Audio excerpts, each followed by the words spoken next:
एक बार भगवान शंकर बैठे हुए थे तो पार्वती ने पूछा कि प्रभु आप कहते हो कि मैं सारे संसार को सुख देता हूं, लेकिन मैं नहीं मानती, क्योंकि मैंने देखा है कि एक परिवार बहुत ही निर्धन है और वह आपकी भक्ति भी करता है। भगवान शंकर ने पूछा कौन? तो माता पार्वती ने बतलाया। तो भगवान शंकर ने कहा कि जो निर्धन है वह अपनी मानसिक दुर्बलता के कारण ही निर्धन है। मानसिक दुर्बलता यानी विचार, मन के विचार दुर्बल जब हो जाते हैं इंसान के, तो हमेशा ही नेगेटिव सोचता है, नकारात्मक विचार सोचता है।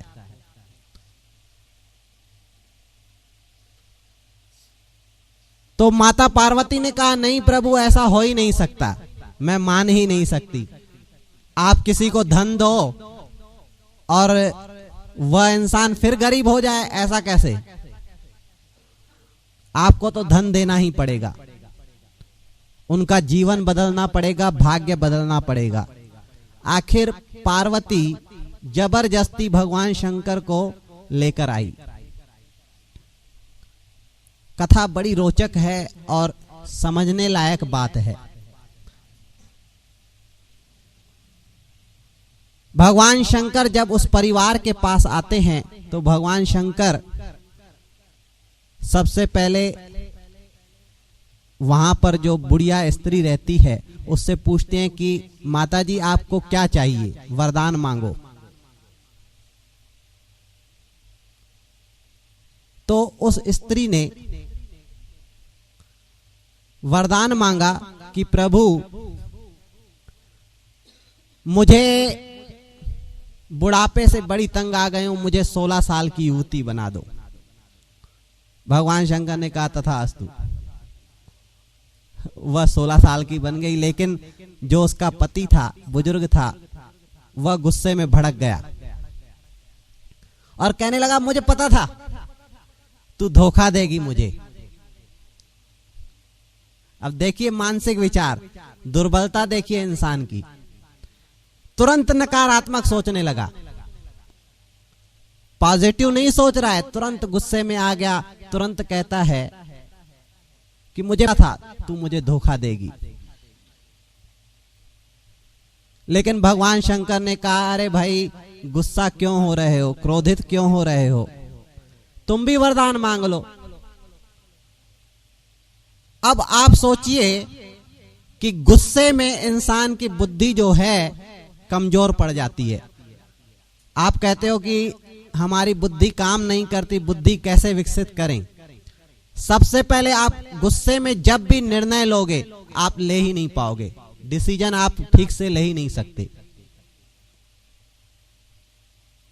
गुस्से में था, भगवान कह रहे हैं वरदान मांगो, तो वो मूर्ख क्या मांगता है? कहता है कि प्रभु इसको सुअरी बना दो। अब बताओ, भगवान ने कहा तथास्तु। और एक बात बताऊं, लोग कहते हैं भगवान आएगा तो हम भगवान को मांग लेंगे या भगवान से बहुत कुछ मांग लेंगे। तो भगवान कहीं गया नहीं है, भगवान तो हर समय है, लेकिन आपको सिर्फ मांगना आ जाए। भगवान हमेशा देता है, कभी समझाएगा नहीं आपको कि आप क्या मांग रहे हो। गुरु महिमा में लिखा है गोविंद की माया वश प्राणी, भुगते दुख 84 खानी, गुरु प्रताप भव मूल विनाशे, होए विमल बुद्धि ज्ञान प्रकाशे। गुरु के प्रताप से ही बुद्धि जो है विमल होती है, शुद्ध होती है, और यह समझ में आता है कि हम भगवान से कब क्या मांग सकते हैं। जिस इंसान की बुद्धि इतनी कमजोर, विचार, मानसिक दुर्बलता इतने कमजोर होंगे, तो भगवान वरदान देने के लिए आएगा भी तो यही मांगेगा। और भगवान का काम नहीं है कि वह आपको समझाते बैठा रहे कि यार तुम क्या मांग रहे हो, सोच समझ के मांगो। यह काम उसका नहीं है, लेकिन यह काम जो है गुरु का है। इसलिए गुरु की महिमा है हर शास्त्रों में। इसलिए गुरु को ही कहा गया कि गुरु पार ब्रह्म है, महेश्वर है और साक्षात विष्णु है। तो गुरु जो है, गुरु का मतलब भगवान नहीं होता। गुरु का मतलब होता है कि आपकी बुद्धि को वह शुद्ध कर दें, आपको अंधेरे से निकाल करके ज्ञान में ले आए। तो उसने जब ऐसा मांगा तो उसका जो बेटा था वह रोने लगा।